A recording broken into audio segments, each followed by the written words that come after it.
Ponto de Vista. Apoio Grupo Mendes.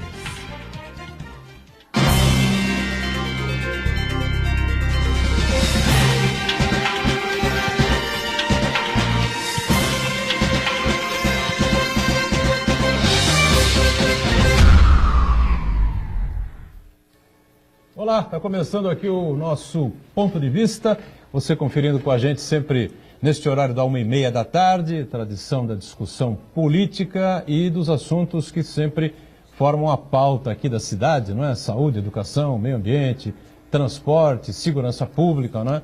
Campanha eleitoral, que não é que agora comece para valer, né? Mas com o fim da Copa do Mundo, evidentemente que a mídia toda vai se voltar para as eleições gerais agora de outubro, não é? Presidentes, senadores, governadores de estado, deputados federais e estaduais, vamos votar no Brasil inteiro, né? Com a esperança sempre de que as coisas possam melhorar, não automaticamente, não é? Ninguém vai salvar a pátria, ninguém vem aí como super-homem, como super-presidente, enfim, nada disso. Mas que as coisas possam de alguma maneira ser mais claras, não é? Ser mais transparentes, não é? E que tenhamos um presidente, ou quem sabe, uma presidenta, né? Sabe lá Deus o que vai acontecer, com mais força, né? Eleito pelo voto popular, e que daí para frente possa fazer um governo mais sério e que traga aí um caminho melhor para todo o brasileiro, não é? Lembrando sempre que a gente tem a nossa reprise na Santa Cecília TV, sempre de segunda a sexta-feira, a partir das 8 da noite, né?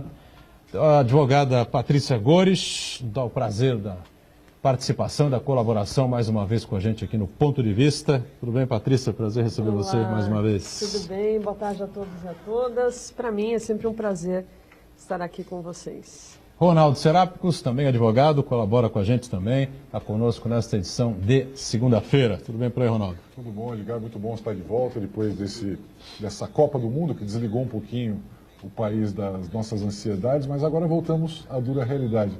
E é sempre bom estar aqui com o teu telespectador, com seus convidados, com a querida Patrícia, o Sandoval e podendo voltar a debater as questões mais importantes da nossa região, do nosso país.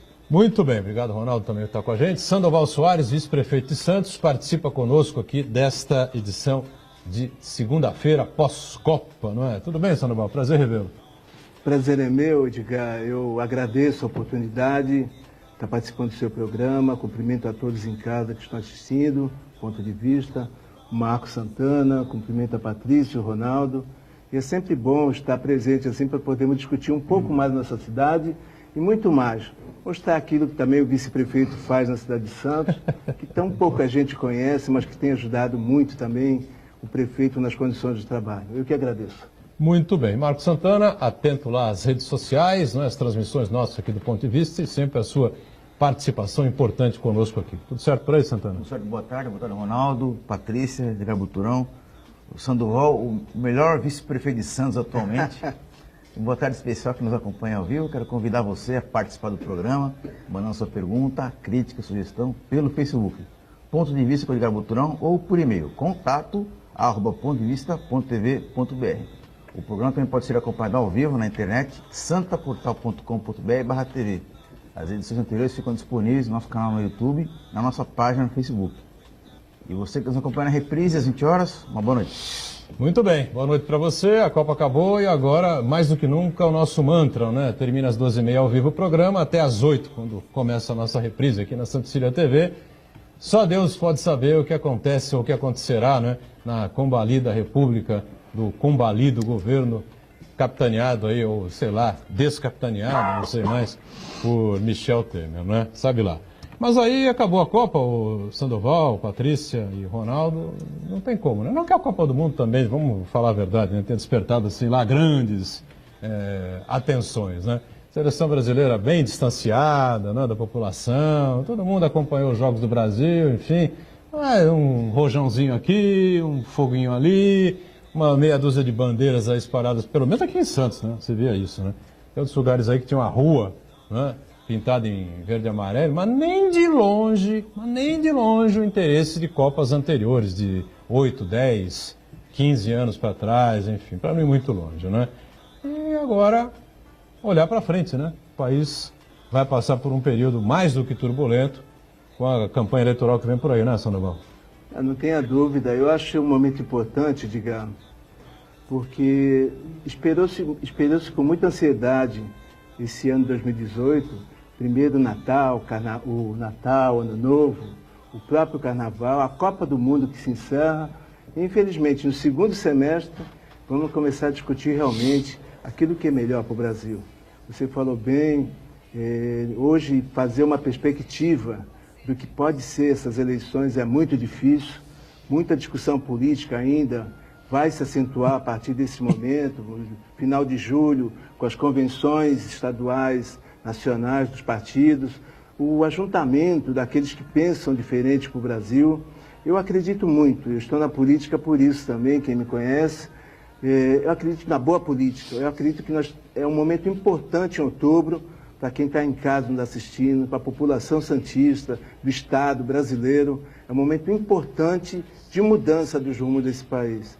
Nós temos que realmente recolocar o Brasil de um lugar de onde nunca devia ter saído, né? É uma grande preocupação.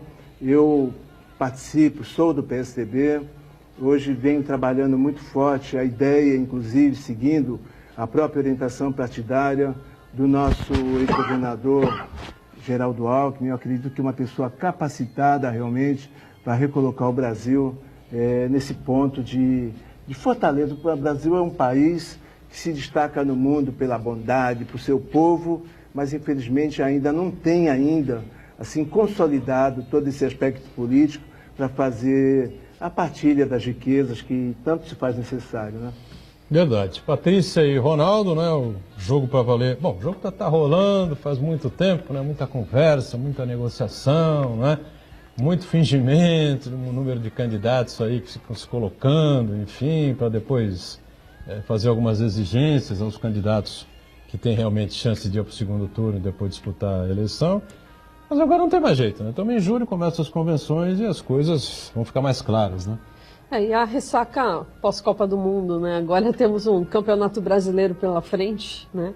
E diferentemente, eu acho que da grande maioria das pessoas, a Copa do Mundo acabou convencendo e estimulando as pessoas a verem outros jogos. O Brasil saiu cedo, né, da Copa, mas, por exemplo, a Croácia empolgou, né? Muitas pessoas acabaram torcendo pela Croácia, o Serápicos aqui me falou que também torceu, né? E de uma forma bastante positiva, e aí sim falando da questão da política, sim, elas caminham juntas, futebol e política. Eu acho que ficou bem claro isso na Copa do Mundo. Quando a gente deu tem... pênalti ontem. Pois é. Futebol e política caminham juntos. É verdade, né? E o que nos espera o Catar. Se não fosse só esporte, não seria apenas. Pois Mas é. Siga a carruagem. Não, é verdade. E assim, a visão que a gente tem que ter também é do Catar, né? O que será da Copa do Mundo do Catar, com um regime extremamente fechado. E aí, quando a gente tem esse tipo de embate, teve até um jornalista do Estadão, Jamil Chad, que foi expulso do hotel, né, por conta já de um mal-estar entre ele e o príncipe do Catar. Então já começamos com a política na Copa do Mundo. Eu gostaria muito que o Catar fosse cassado, entendeu? Fosse revertida essa decisão da FIFA, que todo mundo sabe como aconteceu. Compraram todos os delegados para votarem na Copa do Catar, alguns anos atrás. Como compraram a do Brasil também, né? Do Brasil, quando o Brasil ainda é um país gigante, tem futebol muito forte, tem grandes talentos. Não tem dinheiro. Não tem dinheiro do Catar. E nem estrutura. Tem jogadores espetaculares, a sua história, enfim, né? O Catar não tem nada disso, entendeu? O Catar é um país mal posicionado, né, no mundo árabe hoje e que quer passar para o mundo, através da Copa do Mundo, talvez, né? Uma nova imagem. Como a Rússia fez, enfim, né? Sim, mas por isso que futebol tem a ver com eu política. gostaria história do fosse futebol. caçada a Copa do Catar. Como aconteceu com a Rússia com a questão do doping, vai ser afastada do esporte durante um período. Isso, Mas essa história da política com o futebol é muito antiga. Digamos, Opa! Né? Você lembra da Argentina em 78, o Brasil em 70. A Itália em 34 e 38. Véspera também São duas Copas que eu fascista. defendo a anulação dessas duas Copas, como defendo também a anulação da Copa de 78 na Argentina. Eu passei a vida inteira dizendo que a CBD e depois a CBF estavam mentindo com relação ao Campeonato Brasileiro. que o Santos era hexacampeão brasileiro. Um dia, né, reconheceram os títulos. Né? Imagina o Pelé nunca ter sido campeão brasileiro. Na verdade, era piada, né? Aí um dia reconheceram os títulos. Um dia alguém há de reconhecer isso que eu estou falando aqui. As Copas de 34, 38, sob a pressão de Benito Mussolini, né? Do fascismo italiano que predominava naquele momento. Depois veio Hitler, um momento conjunto. E a Copa de 78 foi uma vergonha, uma roubalheira desenfreada. Um dia isso vai acontecer. Visita suspeita de generais ao vestiário do time do Peru, né? Peru, Entre com aspas, certeza, jogo, dos né? dois lados, né? Generais peruanos e fizeram um argentinos. amplo acordo. Enfim, mas em 2014 no Brasil também foi uma Copa com a política, né? Uma Copa que provavelmente foi encomendada, foi comprada para vir para o Brasil, para ajudar o governo na época que estava aqui. A diferença é que quando a Copa chegou, já não havia o apoio político, por exemplo, para o Putin hoje na Rússia, para outra Copa com política e que o Putin está lá tentando... Tanto é que só tinha guarda-chuva para ele Só ontem. tinha pra ele. Não, surreal aquela imagem, né? Tá colhendo Uma frutos. vergonha. Mais uma vergonha da Copa do Ele Mundo. está colhendo os frutos, sim. Eu acho que o brasileiro, Edgar, ele se desencantou com a Copa quando aconteceu no Brasil. Não durante a Copa. Teve o 7-1, que foi um absurdo, mas depois da Copa, que nós descobrimos que todos os estádios foram superfaturados, que aquela roubalheira era verdade, todo mundo falava, vão roubar, mas ninguém acreditava que fossem roubar o que roubaram de fato, né? Estádios inúteis caindo aos pedaços, que não tem mais utilidade nenhuma, enfim. O brasileiro passando fome e os caras roubando com futebol. Então não dá para aguentar, não dá para aceitar. O brasileiro já vinha, então, chateado com a Copa do Mundo, e quando chegou essa, também não empolgou, não tinha carisma, uma seleção que dependia do Neymar. O Neymar, não sei o que fez com a imagem dele, não sei se foi mal orientado, era o único que teria algum carisma de aproximar o torcedor e abandonou, virou as costas para o torcedor, sai aí arranhado da Copa do Mundo. E só que o brasileiro não perdeu a oportunidade de ter uma folguinha durante a Copa do Mundo. Nós estamos oprimidos, nós estamos preocupados, nós estamos com as contas vencendo, nós estamos sem dinheiro, e todo mundo falou, olha, eu prefiro dar uma paradinha, mesmo com essa Copa porcaria aí para nós, né? Porque o Brasil nunca empolgou mesmo o nosso time, e esperar as próximas eleições. Foi uma maneira da gente encurtar a espera para as próximas eleições, que o que interessa realmente é essa eleição. E, infelizmente, Edgar, vai ser uma eleição de imagens. Novamente vamos ter uma eleição de marqueteiros. Porque durante esse período todo, ninguém discutiu política, ninguém discutiu o Brasil, ninguém discutiu economia.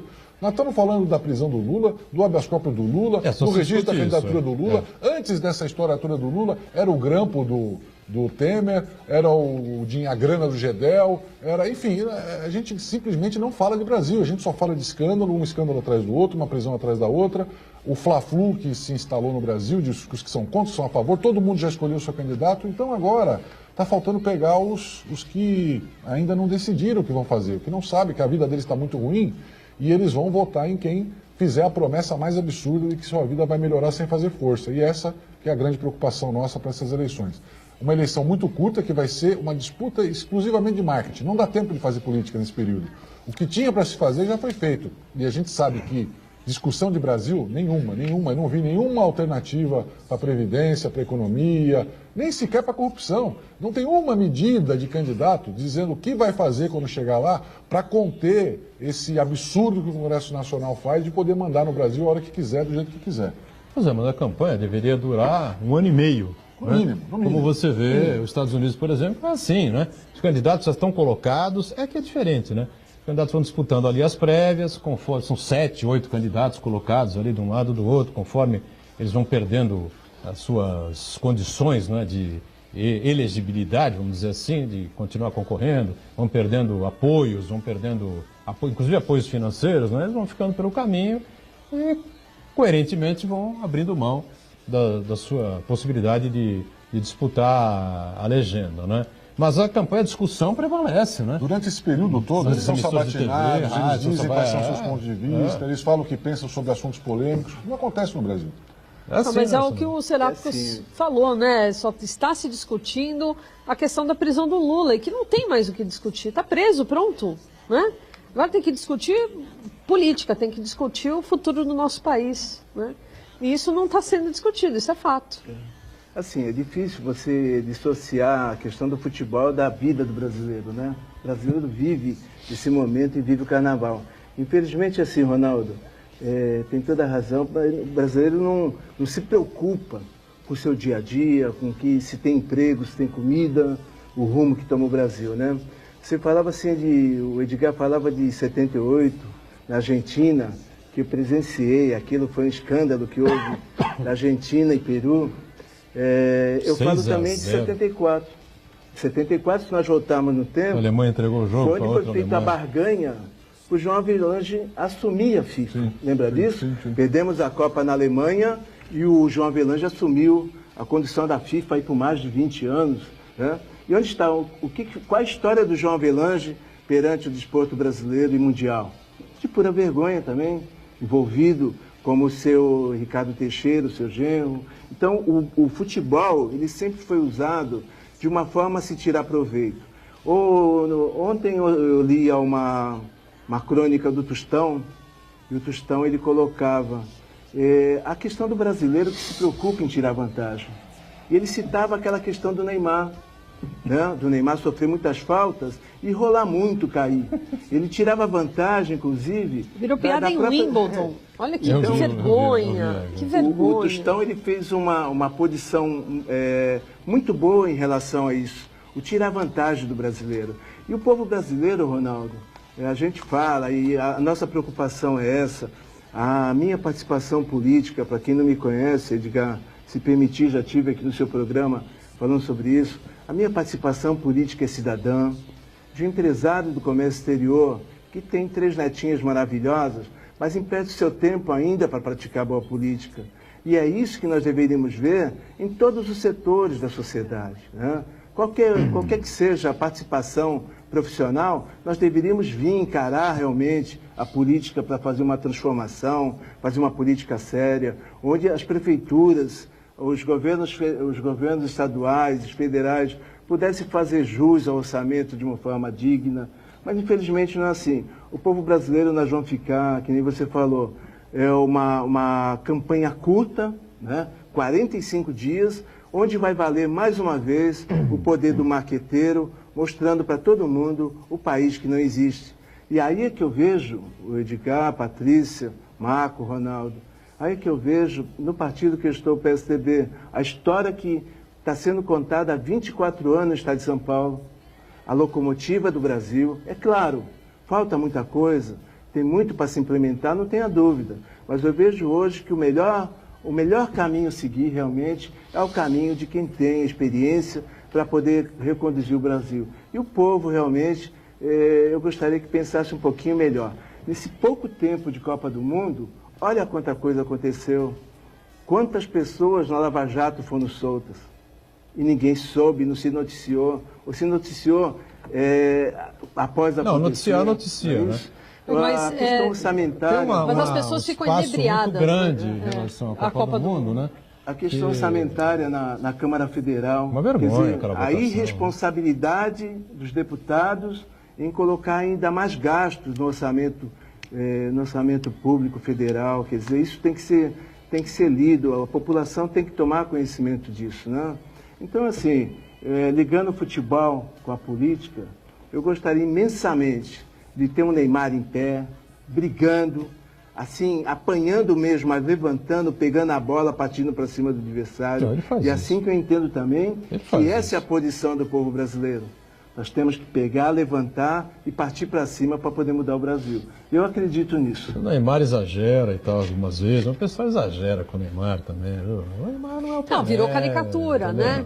Tiraram um retrato Porque aquela bola daquele não momento. entrou. Se aquela bola Sim. que ele bateu e o Courtois parou e tirou com a pontinha do dedo, se aquela bola entra, vai para prorrogação e o Brasil classifica, A história era futebol, outra. a história Lógico, era outra, com o lógico. Neymar caindo, não caindo, entendeu? Olha, a gente é só que fala tem- de Copa do Mundo, por exemplo, ninguém fala muito dos alemães, né? A Alemanha é um exemplo para o mundo e tal. Na Copa de 1974, que foi na Alemanha, na época, a Alemanha ocidental, tinha a ocidental, que era rica, e a oriental, que era pobre, né? Aí jogou a Alemanha Ocidental e a Alemanha Oriental. Estranhamente caíram no mesmo grupo, né? Muito estranho. A bolinha gelada lá botou as duas no mesmo grupo. E na última rodada, a Alemanha precisava classificar, empatar para passar em primeiro lugar. Só que se passasse em primeiro lugar, caía no grupo do Brasil, né? Na fase seguinte. Estranhamente, a Alemanha Oriental, que era um time muito mais fraco, né? Fez um gol. E a Alemanha Ocidental passou o resto do jogo administrando aquele gol. Acabou o jogo, 1-0 para a Alemanha Oriental. O mundo do futebol ficou perplexo. Como é possível? E até tinha um monte de cronistas da época que diziam, não, eles foram inteligentes. Foram brilhantes, entregaram o jogo para a Alemanha Oriental, jogaram pelo regulamento e fugiram do grupo do Brasil. Eles não queriam confronto, talvez numa final, Brasil e Alemanha. Aí passam-se os anos, vamos para a Copa de 1982. A Alemanha perdeu na estreia para a Argélia, 1-0. Foi um resultado surpreendente, foi uma zebra dessa do tipo da Coreia, ganhar da Alemanha também, uma zebra danada, ninguém entendeu. Aí segue a carruagem e tal, os resultados. Última rodada da chave de grupo, encontram-se Alemanha e Áustria. Né? O empate que servia para os dois. Não, a vitória da Alemanha classificava os dois. O empate, a Alemanha ficaria dependendo do outro resultado. Sim. A Alemanha fez um gol em 5 minutos.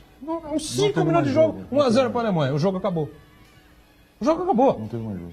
Não teve mais jogo, os caras trocando bola de um lado pro outro, não sei o que. Aí um dava um chutão, aí o goleiro saía, tocava pro zagueiro, ficava 5 minutos com a bola, um pro outro, outro pro um, não sei o que, papapá. O jogo morreu ali. Mas isso não repercute aqui. Imagina se a seleção brasileira que faz isso. Imagina se é o time, a camisa amarela. A camisa amarela! O Bernardinho fez isso numa Copa do Mundo, no Campeonato Mundial de Voleibol. Né? Entregou um jogo para sair no grupo que achava que era mais favorável. Foi. Ah, mas como que ele entregou o jogo? Ele entrou na quadra sem levantador. A seleção tinha 3 levantadores e não escalou nenhum dos 3. Inventou que, inclusive um deles é o filho dele, o Bruno. Aí inventou que os 3 estavam machucados e tal. Pô, os 3 levantadores machucados. O reserva, o primeiro reserva e o último. Pô, tomou de 3-0, foi parar no outro grupo. Todo mundo do vôlei percebeu o que ele fez, divulgaram, falaram. Aqui a imprensa brasileira desceu a relha no Bernardinho, porque é melhor perder e não sei o que. Depois ele foi campeão do mundo. Ganhou o Mundial daquele em 2010. Aí o pessoal, não, mas era melhor perder, porque é indigno. Mas a Alemanha faz. Mas então, A Alemanha não interessa o que a Alemanha faz. Está errado. É antijogo. É antijogo. Não, o que você está falando. Eu entendi. Você está falando que. Se é do nosso lado, se é do nosso lado, né? Nós, como diria o Nelson Rodrigues, né? Temos a síndrome do como é que chama? Vira-lata. Vira-lata, né? A síndrome do vira-lata, né? Agimos assim dessa forma, entendeu? Preferimos, por exemplo, no caso, preferimos atacar o Neymar. Pô, você que tá na bola entra, o Neymar voltava a ser o maior jogador do mundo depois do Messi. A bola não entrou, o Courtois tirou a bola, defendeu, o Brasil ficou. Coisas do esporte também. Então, coisas do esporte. Mas antijogo é ruim, desonestidade é ruim, e a gente está hoje nessa questão da janela de oportunidade que a gente está discutindo isso. Quando né? você Então é importante. Quando você recebe um grande talento, ou passa a ter um grande poder, ou passa a ser uma grande nação, você também começa a assumir grandes responsabilidades. Né? Já dizia o Homem-Aranha isso. Uma frase que foi dita no filme, com grandes poderes vem grandes responsabilidades. Essa frase ficou famosa porque começaram a filosofar quem teria dito, qual filósofo e tal, e depois de muita pesquisa chegaram à conclusão que a frase é de origem de um filme da Marvel mesmo, do Homem-Aranha. Mas enfim, o Neymar hoje, ele tem um dom, recebeu de Deus, não foi ele que criou, e com esse dom vieram responsabilidades grandes. E isso acontece com todo mundo, acontece com jornalista, com profissional, e acontece com as nações também. O Brasil, quando era o filhinho feio, né, o cachorro feio, o país do futuro, subdesenvolvido, ele não tinha responsabilidade nenhuma, podia fazer o que quisesse aqui, a corrupção desenfreada, podia ter golpe, podia tirar presidente. Agora não, agora nós somos uma grande nação, estamos entre as 5 economias do mundo, né? Temos um povo comprovadamente entre os melhores do mundo, saem daqui profissionais para todos os países do mundo para assumir funções de pico, para serem presidentes de grandes empresas no exterior, para estarem na ponta da pesquisa e tecnologia, na área de saúde, na área de engenharia. Então o Brasil se transformou numa grande nação e com isso vieram também grandes responsabilidades. E todo mundo tem que se acostumar com isso. O tal do Neymar é a mesma coisa. Quer ser grande?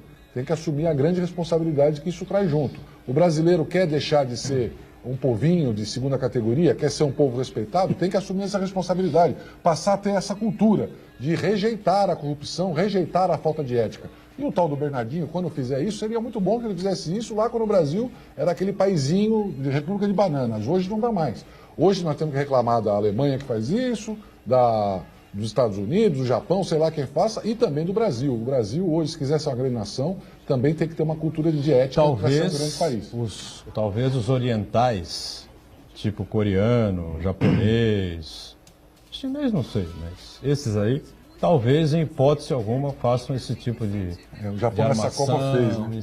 Talvez. O Japão fez nessa Copa. O quê? O Japão precisava ganhar, ele ia ganhar em número de cartões. Estava perdendo de 1-0 e parou de jogar, porque no outro jogo o México estava perdendo e não ia passar. Mas o Japão estava perdendo também, né? O Japão estava perdendo, você abdicou de atacar com medo de tomar mais um gol. Passou em primeiro por causa do número de cartões, né? Vamos para o nosso intervalo, voltamos na sequência com o ponto de vista. Já, já.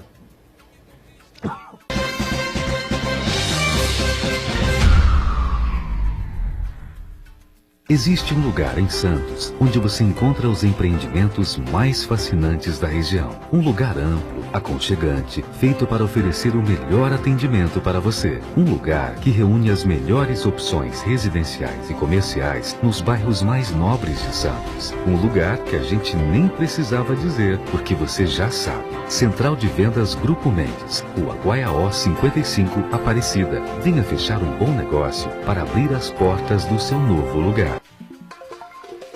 Esta semana debatemos o estudo da CNI, Confederação Nacional de Indústria, em relação aos portos do Brasil. E para isso, recebo Fernando Chagas, cientista político, e a nossa comentarista técnica do programa, Germaine Lilian Robson. Nesta terça, 10 da noite, aqui na Santa Cecília TV.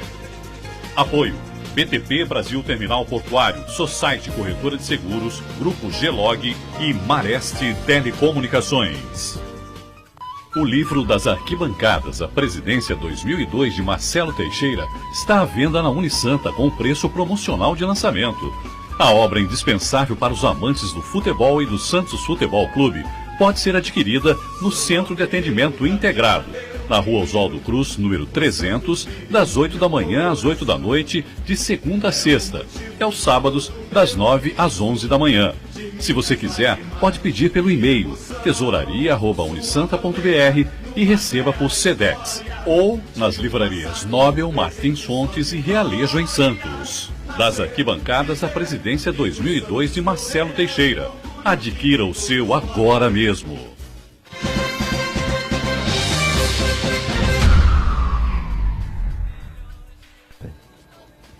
Sequência do ponto de vista com os advogados aqui à minha esquerda, né? Patrícia Gomes, Ronaldo Serápico, os vice-prefeitos Santos Sandoval Soares e o Marcos Santana já aí com uma participação, é isso? Santana? Isso, na verdade, duas participações. O primeiro é o Uriel Vilas Boas, ele é um comunicado, na verdade. Ele disse que o movimento de aposentados e pensionistas do Litoral Paulista promove nesta terça-feira uma plenária intersindical na sede do Sindaporte, Rua Júlio Conceição 91.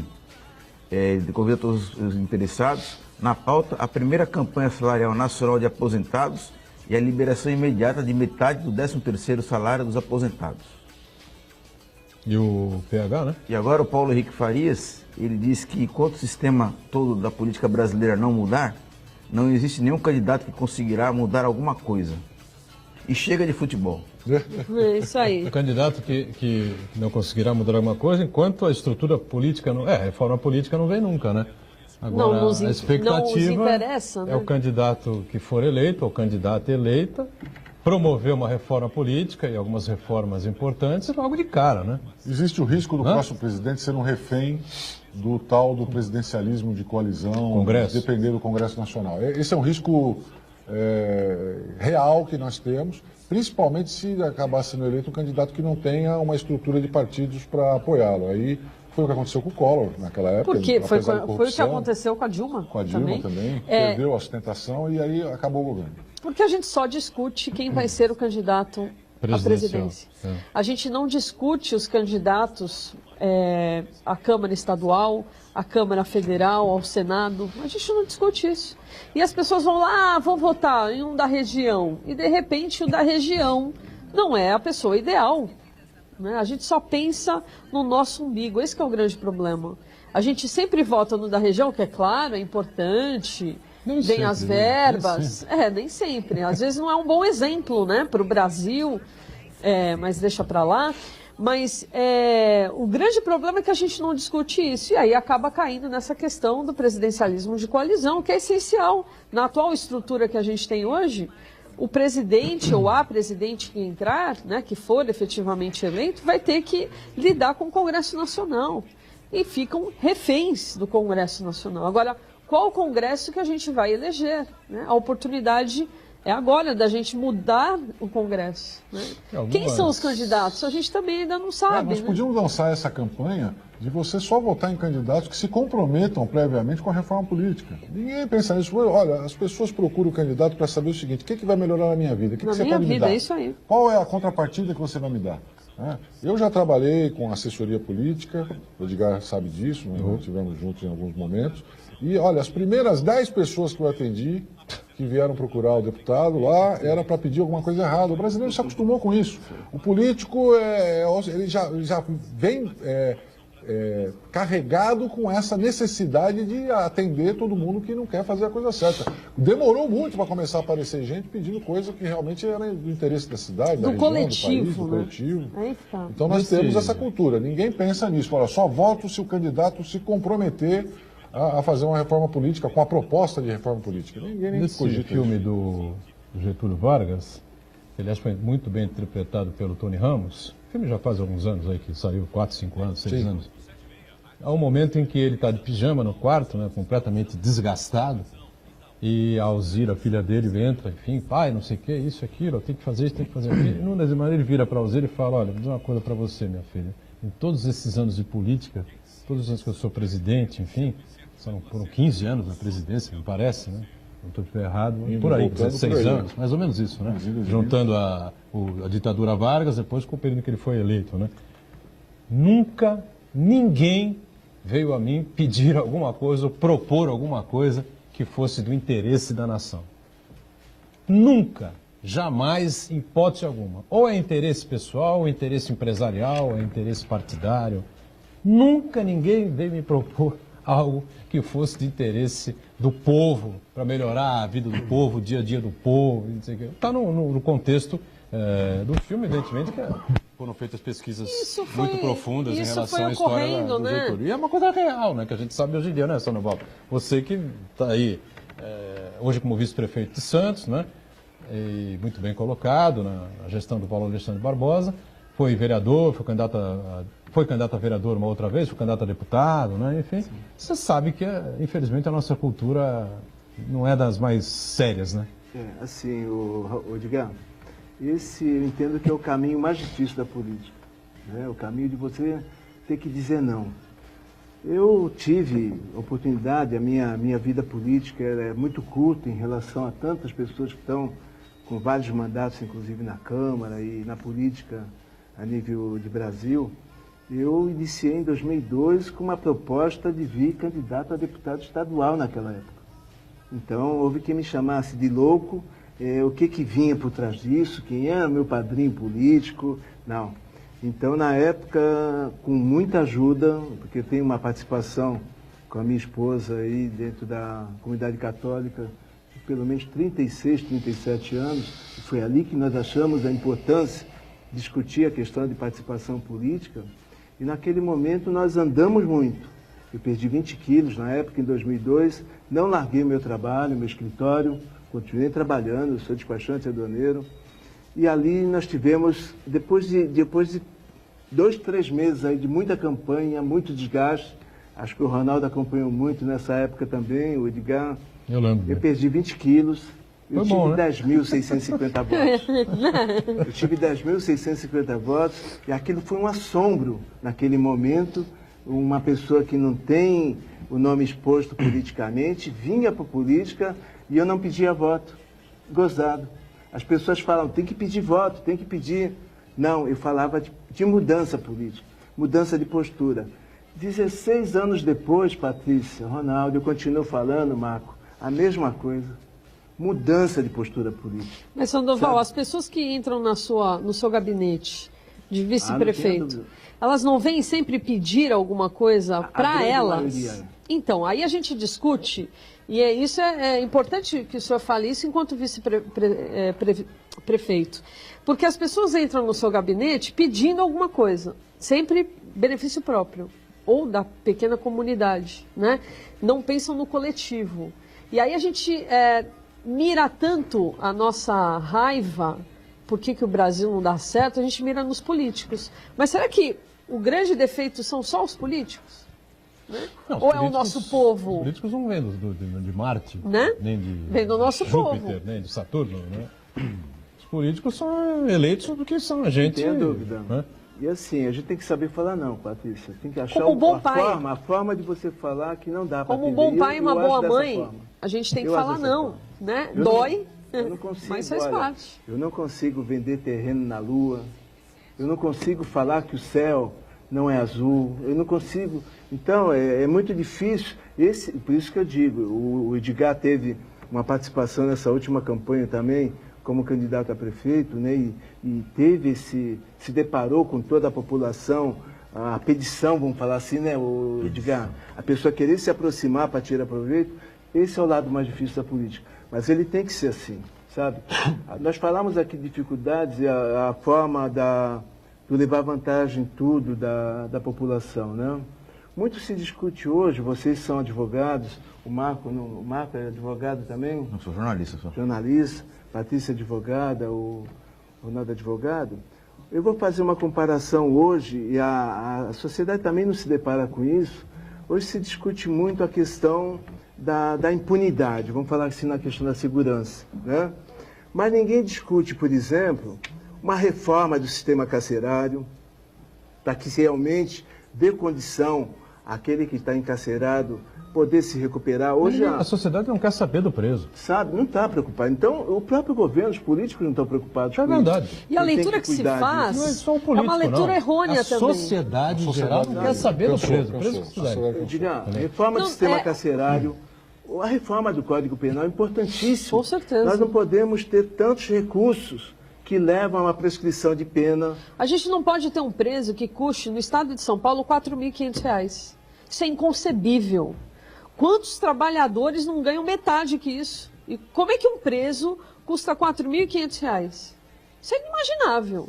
Então a corrupção, lógico, né? Desde a quentinha até o fornecimento de água, R$ 4.500. Isso eu ouvi numa palestra numa universidade aqui da região. É isso aí mesmo, é isso aí.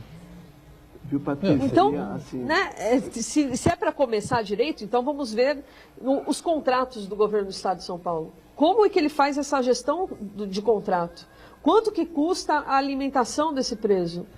Teve recentemente, há 2 anos atrás, o escândalo da água mineral, que era distribuída para o presídio. A água mineral precisava de 10 galões, daqueles de 20 litros. Eles compravam 50. Por quê? Porque tinha uma ligação com a loja que vendia, ou com o fornecedor que vendia. E a água, ela tem um prazo de validade. Vencia essa água, eles usavam a água para lavar água mineral para lavar o pátio do presídio. Isso é inconcebível. E você então, acha que assim, uma empresa dessa não enchia isso aí na torneira lá? então, água torneiral, né? Dessa ainda enchia na torneira. Pois é. Agora, Patrícia, que a gente tem que fazer, sem dúvida que o preso tem que trabalhar para pagar as contas, né? Essa história de que, preso não pode ser levado a trabalhos forçados. Olha, que eu sou defensora de direitos humanos. Tem dias que eu vou trabalhar forçada. Tá sol, né? A gente tem a praia aqui na frente. Mas aí trabalhos forçados acho que seria uma outra situação, né? Não, eu tô sendo irônica, Edgar. Estou sendo irônica. Onde que vai ser escravo? Todo mundo tem que mistura a trabalhar. obrigatoriedade de trabalhar, que é uma coisa legítima da sociedade, Exato. você é obrigado a trabalhar, essa que é a verdade. Você confunde a obrigatoriedade de trabalhar com trabalho forçado, não tem nada a ver uma coisa com a Absurdo. outra. O preso tem que ser obrigado a trabalhar. Lógico. Não vai quebrar pedra. Trabalho forçado, antigamente, o cara ficava quebrando pedra. Não, vai ser carregava pedra útil de lá para a pra cá. sociedade. Não, vai ser útil para a sociedade, porque é o que nós fazemos para viver, todos nós. Né? Com certeza. Isso tem que mudar. Ronaldo, no próximo dia 24, na reunião do Condesb, uma equipe da SAP em São Paulo, Secretaria de Segurança Pública, vai descer para apresentar o projeto Recomeço, né? Que é a reinserção do preso egresso do sistema penitenciário. Eu, há 1 ano e meio, já venho trabalhando, desde que eu entrei, aliás, um pouco antes, quando ainda estava na Câmara Municipal como vereador, eu venho trabalhando um projeto que agora está se consolidando, somente aí quase 2 anos depois. É um projeto onde nós vamos ter em Santos, e a sociedade vai discutir muito, porque a sociedade, na realidade, ela repudia algumas ações que você vê. Essa questão é o morador de rua, é uma série de questões que deixam a sociedade um pouco nervosa, mas nós vamos discutir com a Câmara um projeto que já está pronto. O prefeito já falou para mim, me traz para assinar. É reinserção social do preso que está em regime semiaberto. Eu já tenho fechado com a SAP e com os órgãos intervenientes que comandam a questão da segurança, algumas secretarias já de assistência social, desenvolvimento social, que hoje é o Flávio Jordão, o próprio Secretaria de Segurança também. E é um mutirão para nós fazermos a zeladoria de Santos. O prefeito Paulo Alexandre falou, formata e me traz para assinar. Tem um Nós projeto, estamos num término de conclusão desse projeto. Tem um projeto importante que foi desenvolvido em São Vicente, no período em que o Márcio França era prefeito da cidade. Chamava-se Projeto GEPOM. Essa ideia surgiu numa reunião que o Márcio teve com uma figura ligada, inclusive até às Forças Armadas, não vou me lembrar o nome dele agora. E o que era isso? Era a inserção do menino, 14, 15 anos de idade, né? Uma atividade, em atividades laborais ou atividades culturais, ou, enfim, tirar essa molecada da rua. O índice de criminalidade de São Vicente, nesse período, simplesmente desabou. 100 crimes por mês caíram para 12, 15, 20 no máximo, entendeu? Foi uma coisa assim significativa. E ele propõe à Assembleia Legislativa, né, já está lá o projeto para tramitar, mas a bancada tucana, que agora se voltou radicalmente contra o Márcio, que está disputando a eleição. Inclusive matéria ontem do jornal. Exatamente. Não quer nem colocar em votação a possibilidade desse projeto, porque ele vai custar mais de 100 milhões, aproximadamente 100 milhões, né, de reais, e vai desequilibrar o orçamento do Estado. Mais uma vez, Edgar, não se pensa no coletivo, pensa-se só no partido. A Gleisi Hoffmann afirmou ontem também que, olha, enquanto Lula não for solto, não vamos trabalhar para o país. Ou seja, já deixou claro isso. Isso está acontecendo em São Paulo também. É a velha política de novo atuando. É só para os nossos interesses, não é para o interesse do país. O que é lamentável. E essa esses proposta, meninos o Márcio que... já tinha dito que ia enviar à Assembleia há muito tempo. Há mais de um ano que isso está colocado aí como pauta do Márcio. E eu fui atendida por um desses meninos, Edgar, estacionando ali em São Vicente. Eles anotavam, eles vendiam aquele cartãozinho do rotativo, né, do estacionamento rotativo. É uma forma, sim, de tirar as crianças da rua. Só que também a educação integral também é um outro ponto importante, né, integral, que não se discute ou discute-se muito pouco, né? Essa questão da reinserção dos presidiários é ótimo, eu acho lindo, só que a gente também não pode ser romântico. Quanto ele vai pesar, sim, quanto que ele vai trazer para casa? É um salário ridículo ou é um salário condizente com a sua função? Porque se a gente hoje vê o mapa de São Paulo, quanto que ganha um professor? O piso salarial, R$ 2.400. Como é que ele vai estudar, vai se aprimorar, pagar as contas e curtir a vida com a família? Não vai. Não Porque vai, tendo 40 horas semanais, 8 horas por dia, quanto que ele tem que estudar para preparar a aula, para se aprimorar? Então, assim, a gente vê esse tipo de situação, é lindo, vamos fazer, eu acho que tem mais o que fazer, viu, vice-prefeito? Só que, qual é esse valor? Porque também ele vai olhar, eu fico na rua ganhando com droga ou eu tento uma vida digna?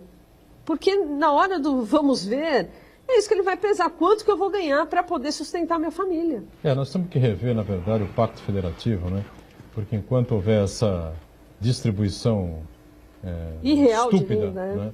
Em que a União fica com 60 e poucos por cento, 65% quase, né? Dos impostos que são arrecadados pelo Brasil inteiro.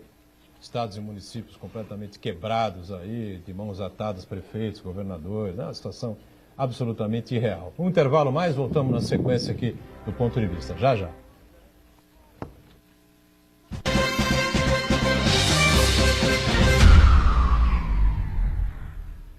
Existe um lugar em Santos onde você encontra os empreendimentos mais fascinantes da região. Um lugar amplo, aconchegante, feito para oferecer o melhor atendimento para você. Um lugar que reúne as melhores opções residenciais e comerciais nos bairros mais nobres de Santos. Um lugar que a gente nem precisava dizer, porque você já sabe. Central de Vendas Grupo Mendes, Rua Guaiaó 55, Aparecida. Venha fechar um bom negócio para abrir as portas do seu novo lugar.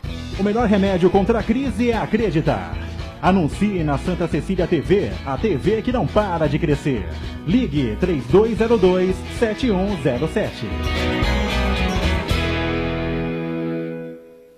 Se você é estudante de pós-graduação da Unisanta ou de qualquer outra universidade, participe do 7º Encontro Nacional de Pós-Graduação, dias 9 e 10 de novembro. Apresentação de trabalhos em painéis e orais, visando uma evolução dos temas para submissão em revistas científicas. As inscrições são gratuitas até 28 de setembro pelo site www.unisanta.br/ENPG. Informe-se também sobre os mini-cursos. Universidade Santa Cecília, primeira da Baixada em ranking mundial sobre excelência de pesquisas. Há 58 anos, promovendo transformação social e conhecimento científico.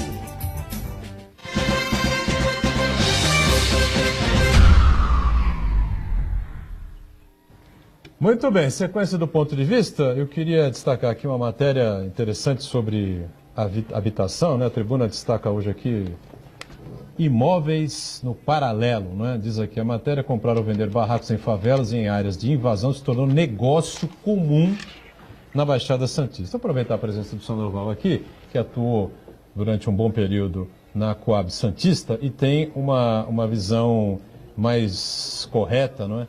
E mais aprofundada disso que vem acontecendo, né? É um problema já antigo, né, Sandoval? Assim, é uma tarefa difícil de qualquer governo municipal dar uma solução que venha atender, pelo menos, a grande parte da população. Hoje nós temos Santos, assim, dita a maior favela de palafitas do Brasil, aí, pelo menos 12 mil, 13 mil moradias. Você pega aí 40, 50 mil pessoas lá. E, assim, o que eu digo, a dificuldade está, Edgar, porque por maior esforço que o governo municipal faz, com recurso municipal, recurso estadual, recurso federal, e tantos projetos têm sido colocados também pelo governo federal em auxílio, mas nós falamos aqui de tirar vantagem, e eu acrescento aqui agora, a educação de um povo. Então as famílias, elas recebem a graça de mudar de vida, poder ter o seu cantinho para morar, independente do número de pessoas naquela família. E a grande vantagem é eles venderem e eles voltam para o meio de onde moravam. Então, praticamente atender essa questão habitacional, não só na nossa cidade, na Baixada Santista, eu acredito que em todo o estado, ele se torna um enxuga-gelo. Eu tenho proposto, já conversei com o prefeito a respeito disso, o presidente da Coab, o Maurício Prado, que nós temos que mudar a forma de atendimento. Nós temos que fazer, sim, uma alocação social. Ou seja, o imóvel é do município. É isso aí. E você vai prestigiar aquela família que quer mudar de vida ali dentro do cadastro.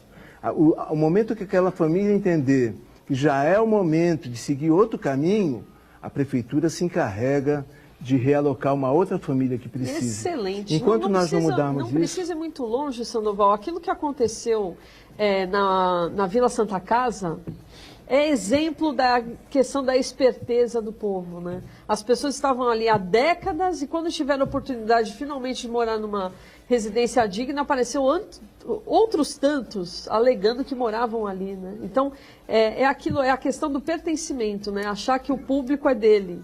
Né? E aí, a partir do momento que você muda essa visão, como você está propondo, né? Posso chamar de você, né? À vontade. Pode chamar você. Você está propondo isso? Sou mais novo que você.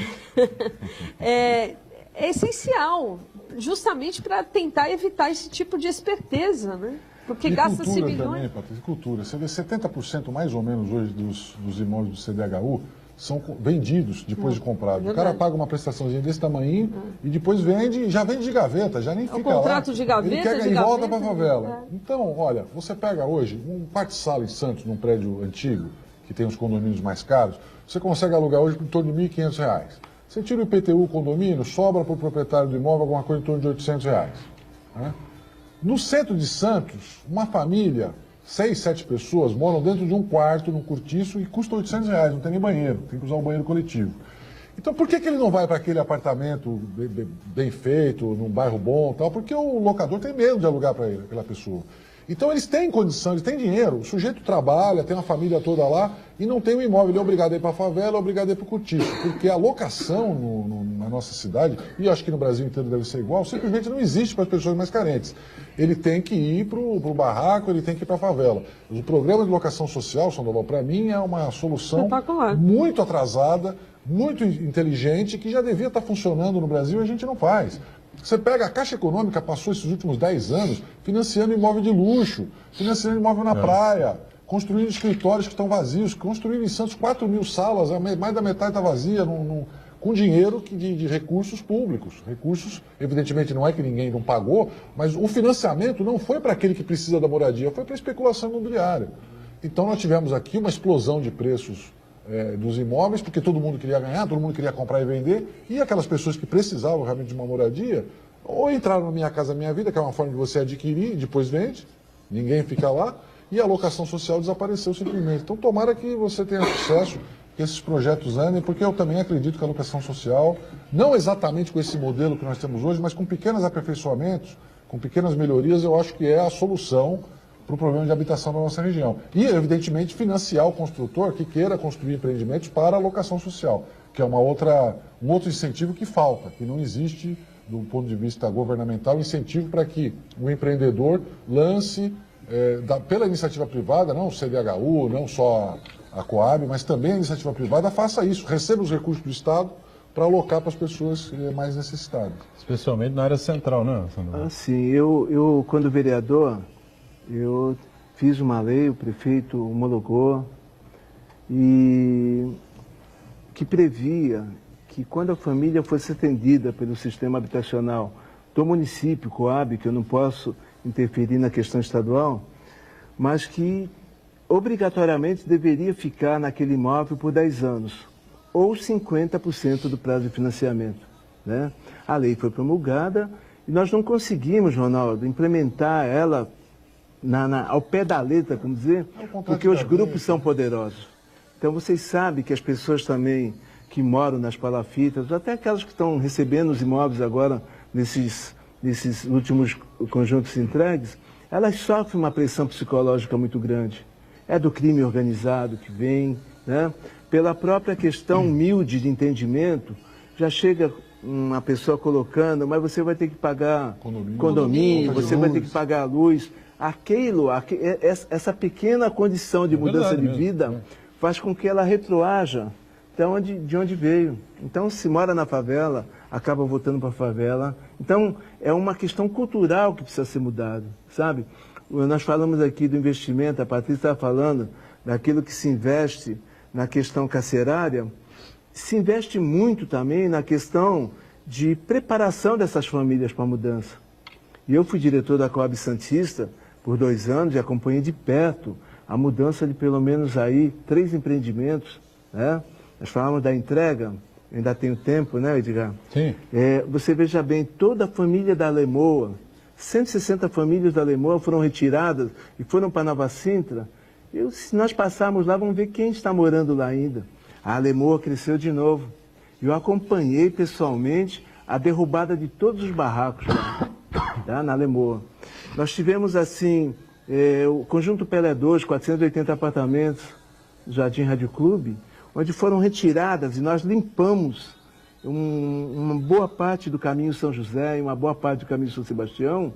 Se nós voltarmos lá, já está todo mundo, se tinha 100 barracos, hoje tem 300. Então, por quê? Porque essas forças que não compactuam com o governo, eu não vou falar assim do crime organizado, não, eles constroem e eles alugam que essa notícia que o próprio Edgar está dando. É um A preço do locação imóvel. das É palafitas. quase o preço de um imóvel que paga IPTU, bem localizado e tal. E as pessoas são compelidas, são obrigadas a pagar isso aí, senão entram no esquema lá. Tem que haver uma resistência a isso, Sandoval. Sei lá, cortar a luz, tirar as vantagens, tirar o acesso. Depois que você elimina, evidentemente que você não pode chegar lá numa favela que está instalada e cortar a luz de milhares de pessoas que estão lá. Mas quando você faz uma transferência desse tipo, o Estado tem a obrigação de tomar providência para que não volte lá com uma favela. E a gente não faz Hoje isso. nós temos, viu, Ronaldo, um pensamento que eu tenho, nós já vivemos aí uma época muito propícia, na época do próprio governo Lula, foi um crescimento mundial, né? Eu não falo aqui, eu sou PSDB, mas a gente reconhece também o grande trabalho que foi feito por outros partidos na área social. Mas eu digo assim, nós perdemos nesse momento que onde as prefeituras apresentavam superávit de arrecadação, um projeto para eliminar, por exemplo, todas aquelas palafitas. Hoje me passa pela cabeça discutir isso. Já eu tenho conversado muito com a própria Coab, com o prefeito. Essa minha lei que eu coloquei 10 anos para que a pessoa permanecesse, o Estado quebrou. O Estado baixou do CDHU para 18 meses. Então as famílias têm que ficar só 18 meses para vender. Então um contrato de gaveta que é feito, como esse que o Edgar está colocando, é feito um contrato de gaveta por 18 meses, e 18 meses a pessoa vai e legaliza. Então, é uma injustiça com aqueles que precisam morar e mudar de vida, né? Então, assim, é um grande trabalho. O Estado era do seu partido, era, né, do seu partido na época. Não existiu um diálogo entre vocês? Porque... Olha, eu tentei, Patrícia, na Assembleia Legislativa, por deputados do meu partido, e foi difícil. Ele foi colocado e foi votado. Eu estive, inclusive, na CDHU, Secretaria de Habitação, e mostrei a lei que nós tínhamos aqui, né? A lei estadual, ela se sobrepõe à nossa aqui, tá? Então, assim, é um trabalho em glória. Uma lei estadual, então. Eu ainda tenho isso. comigo. É isso? Uma lei estadual precisa ser criada, então. Ah, sim. Então, assim, eu tenho isso comigo, Patrícia. Eu acho que o que tem dado certo na minha relação com o Paulo, o grande respeito que eu tenho, o grande prefeito, tem feito um bom trabalho. Já temos uma relação de parceria desde 2006, desde a primeira participação dele como deputado.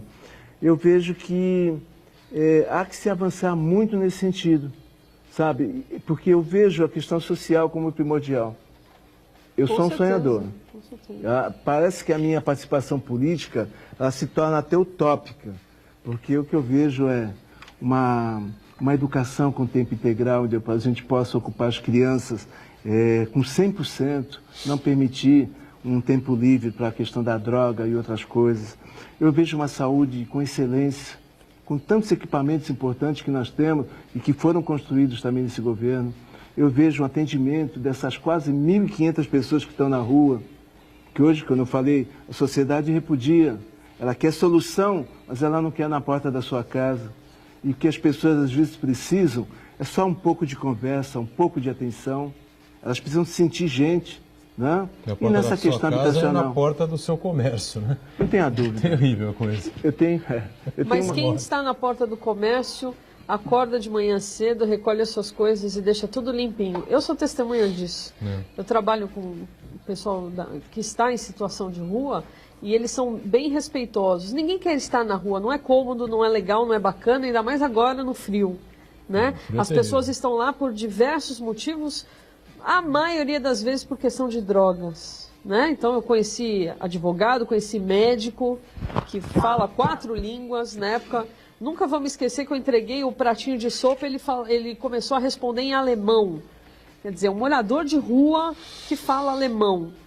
E aí a gente foi buscar o motivo pelo qual ele estava ali, sou médico e caí nas drogas. Então, a questão da educação para as drogas, né, do combate às drogas, importantíssimo isso.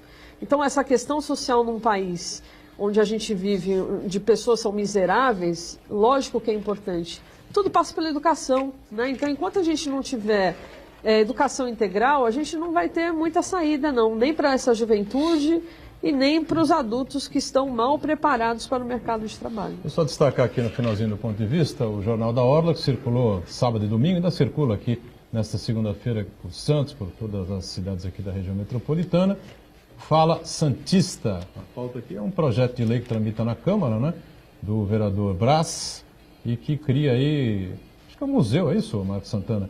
Dessas expressões típicas aqui da cidade, né? Exatamente. É uma iniciativa do vereador Brás Antunes, foi aprovada em segunda discussão já, agora a sanção a aprovação do prefeito também, que já demonstrou que vai sancionar também. É um uso das palavras e falas santistas, que busca valorizar um jeito bem particular do santista se expressar, e também as palavras são muito exclusivas de Santos, o canal, média, linha da máquina, tu e assim por diante, né? Que nos diferencia das outras cidades. É uma forma não só de fortalecer a nossa cultura, e também vai acabar sendo um atrativo turístico para a nossa cidade. Muito bem. Com isso a gente vai fechando aqui o ponto de vista desta segunda-feira. Patrícia, obrigado por estar conosco. Ronaldo, sempre Agradeço. Um prazer tê-lo aqui. Sandoval, muito bom tê-lo a bordo aqui. E o Marcos Santana diariamente com a gente, segunda a sexta, ao vivo aqui na Santa Cecília TV, o Ponto de Vista, com a nossa reprise sempre às 8 da noite. Valeu, obrigado, gente.